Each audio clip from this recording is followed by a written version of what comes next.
In this, the last video for this course, we'll discuss Chapter 9 from CPCU 520, Business Needs and Information Technology Alignment. We'll cover only about the first 20 pages of this chapter, so from about 9.3 to 9.20. Let's start with a quote from the text. To be successful, insurers must investigate ways to improve their operational efficiency and drive growth while meeting and exceeding customers' expectations.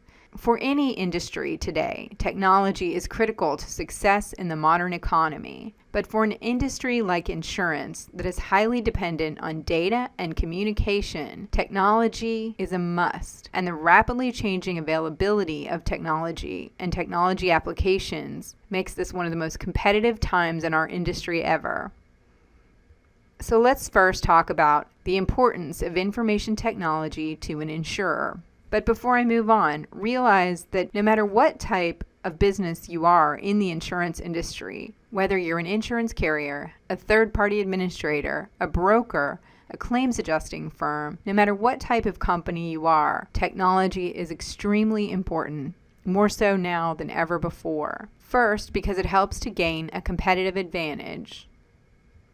As we've discussed throughout this course, information is absolutely key to underwriting or having the pen.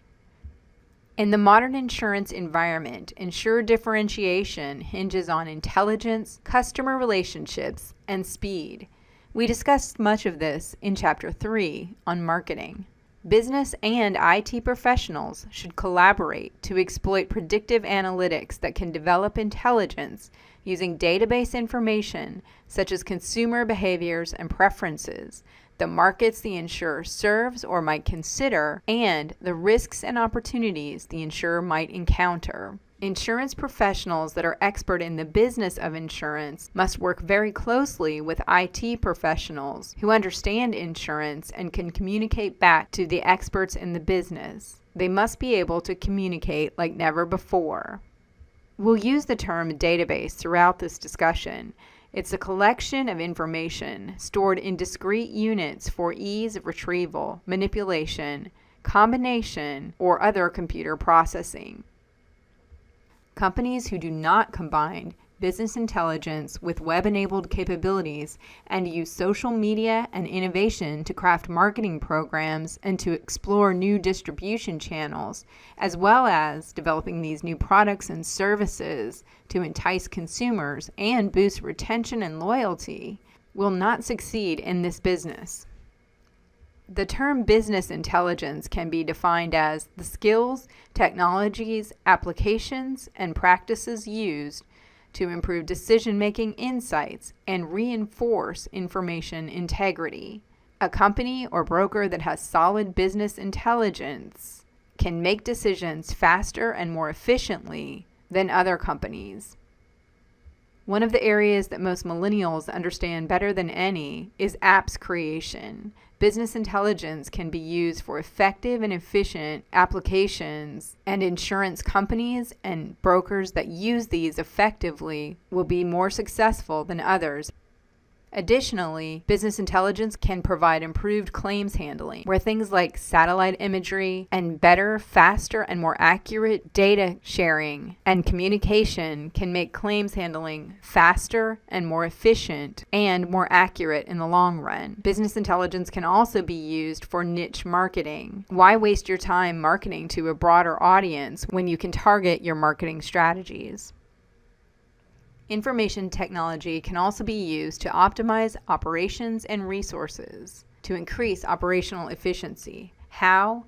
You can only imagine in the area of sales, claims, underwriting, and rate making how many different ways technology can be used. We just talked about how apps might be used in sales, where customers can compare pricing on apps, and claims, where customers can use web-based information to check on the progress of their claim and to submit information as needed. And the same is true with underwriting. Customers can check on the progress with underwriting, but additionally, technology has already changed the internal underwriting process. substantially over the last several years, where information can be accessed and shared much more rapidly than it ever has been. But that progress will continue, and similarly for rate-making purposes. Actuaries and underwriters have access to rate-making data much more quickly and can use predictive analytics to optimize pricing and decision-making.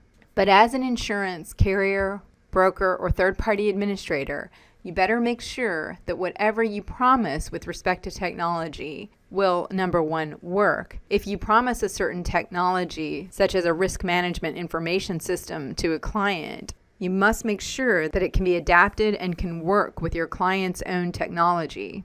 Two, that it can be done by the people you have on staff, or that you can reasonably get to work for you at a reasonable cost and location. And three, that whatever new technology you adopt, that it's going to be profitable, that the return will be higher than the expense in the long run. So the insurance industry must be careful not to get ahead of themselves when it comes to technology. It's easy to see the next new thing and invest in it quickly without ensuring that all of those things I just mentioned are true. So all of this provides information to support strategy and decision making, as well as facilitating governance and risk and compliance initiatives. Internally, technology helps to gauge market risk, whereas externally, it helps with compliance. Let's look a little closer at these. Market risk is the uncertainty about an investment's future value because of potential changes in the market for that type of investment. In this case, we're not just referring to investments like stocks and bonds, but investments in new products and new technologies for an insurance company. Technology itself can be used to evaluate the net present value of a new technology or new product for the insurance company. Externally, it helps with compliance. As we've just finished discussing, insurance companies have significant reporting requirements, including the insurer financial statements that must be maintained using statutory accounting principles. Technology helps insurers tremendously in terms of meeting those requirements. Even internally, maintaining these statutory accounting statements can help insurers when it comes to monitoring reserves, reinsurance, investments, pricing, and overall solvency. Additionally, insurance companies have other extensive reporting requirements with respect to paying fees and taxes. For example, an insurance company operating in a state other than its own domiciliary state as a foreign insurer must pay what are called retaliatory taxes in almost every state. This can be incredibly complex, but with technology, this process is made much easier, quicker, and less staff intensive. Finally, let's look at the importance of data quality in meeting insurer information needs. We'll talk about usage and characteristics of quality data and specific informational needs. But to introduce this concept, a quote from the text: "Almost every crucial insurance decision is based on data." And much of this is what we've been talking about throughout this lecture. Example of decisions insurers make based on data include what to charge in pricing, how much to set aside to pay claims, reserving, which markets to serve, when to buy reinsurance, and other ways for them to control risk. All of this depends on substantial qualitative and quantitative data. So what is the importance of quality data? Quality data should be appropriate. For example, there should not be a significant time gap in the data collection. Second, it should be comprehensive. For example, if you're collecting loss data, the loss data should not include only a segment of your market, and it should be reasonable. Reasonable data should have been audited for accuracy, making sure that it's been entered correctly and error-free, for validity, making sure that it measures exactly what it says it's measuring, and consistent, that it measures the same way all the way through, which includes the validity of the sampling method. For example, you might have 10 different people calling businesses to collect workers' compensation data. If they ask the questions differently, their data might not be consistent, And another example is how valid is it to sample small businesses from only Monroe, Louisiana, or even just Louisiana. Many of you have had the Business Risk Management ARMIN 3008 course. If we were to try to say that our findings represent businesses in Idaho, for example, we would come up with conclusions that are probably not valid. While less than half of our businesses that we sample are actually Monroe, Louisiana, since a significant portion of them are from Monroe, this might be a data limitation and create a bias in our data. Quality data should also be free of material limitations. If you were to collect data from 2005 on the percentage of accidents caused by texting and driving, this would be a material limitation because most people didn't text and drive in 2005, or at least a much smaller percentage of the population had cell phones with which they texted. In the insurance industry, there are two business associations that set quality data standards and best practices. They are the IDMA, the Insurance Data Management Association, and the Casualty Actuarial Society, which is also the society that awards actuarial designations for property and casualty actuaries. They develop and promulgate the standards related to data management and data maintenance for information technology in the insurance industry. Let's discuss a few more data-related terms. The first is data managers. Data managers act as an intermediary between business and IT professionals. Their goal is to make sure that both parties understand the availability of data and its capabilities, as well as understanding its limitations. As you can imagine, insurance professionals and IT professionals sometimes speak in almost a different language. A good data manager must be able to use the terms and catchphrases that both insurance professionals and IT professionals use. Data governance goes beyond just managing data. It includes rules, processes, and controls to make sure that data is protected within the insurance organization. Insurance companies, brokers, and other insurance organizations maintain a great deal of highly sensitive data, and that data must be kept private to protect both the company, their clients, and anyone that works with the organization. Metadata is simply information that describes the data. Data warehousing is the use of databases for analysis and support of management decisions. And modeling goes beyond just data warehousing, where you have a system of calculating known outcomes based on current data and then applying those calculations to new data to predict future outcomes. An area where this has been used for many years is in catastrophe modeling, modeling the impact of potential hurricanes on an insurance company's loss exposures, especially in coastal regions. Now let's discuss the use of data at different levels of the organization, starting with the operational level. Data is used for customer information.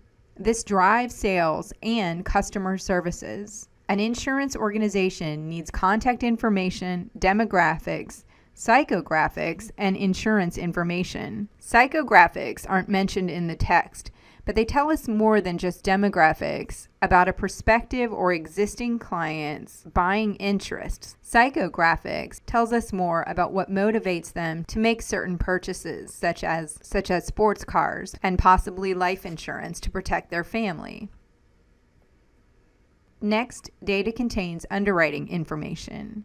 A quote from the text, selection and rating data must be accurate, complete, and granular, meaning detailed enough to provide flexibility for use with decision support and predictive modeling. An insurance company must provide a balance between having too much detail and not enough detail. Too much detail would mean that you can't create a large number of homogeneous exposure units within your pool.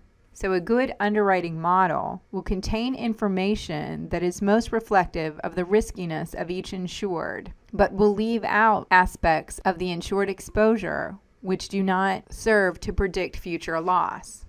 Additionally, how the underwriting information is used should reflect the insurer's appetite for risk as set by management. This is reflected in the insurer's underwriting guidelines. Additionally, while much of the underwriting information an insurance company uses is collected internally, underwriters also need data produced by outside organizations, such as credit ratings, CLUE reports, and the National Weather Service data. Insurers also use claims information. First, they need information on the policy to determine whether or not a loss is covered, including the limits of the policy, aggregate limits, which are total limits usually over a period of time, or covering all of an insured's property, such as with blanket insurance, as well as reinsurance and coverage applicability. And of course, the insurer needs loss-related information, such as investigation details, loss details, reserves, salvage, and reinsurance recoveries. Having good, accurate, and accessible data will help the insurer avoid bad faith claims. If the data is wrong, an insurer could pay out less than the actual limits or fail to pay a legitimate claim. Additionally, an insurer needs accounting and financial information, paying taxes to the government, and recording and reporting to the state insurance departments. Much of this, of course, is done electronically today. Moving up a level, information is also used at the managerial level. Managers will take the financial and accounting information from the operational level. So, for example, actuaries will use it to set reserves and to determine the value of the insurer's assets, and managers will use it in determining budgets and how to allocate the insurer's investments. Managers also use information to determine future premiums and to justify those to the departments of insurance. And managers will use data and information for product development purposes. For example, underwriting managers monitor sales trends. If a certain product is not selling appropriately, that product might be discontinued or altered. And managers use predictive modeling to simulate the market and change policy terms and coverages.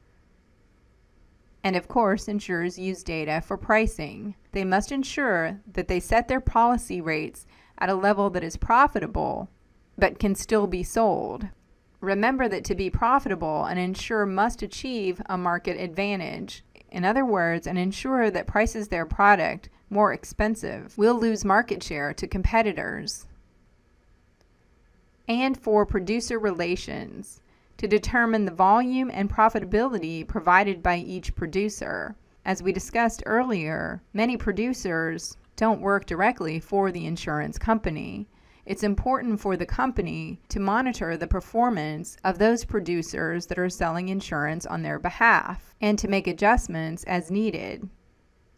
And reinsurance. Insurers analyze loss data and premium to determine where they need to set future reinsurance retentions and limits by line of business and territory or region.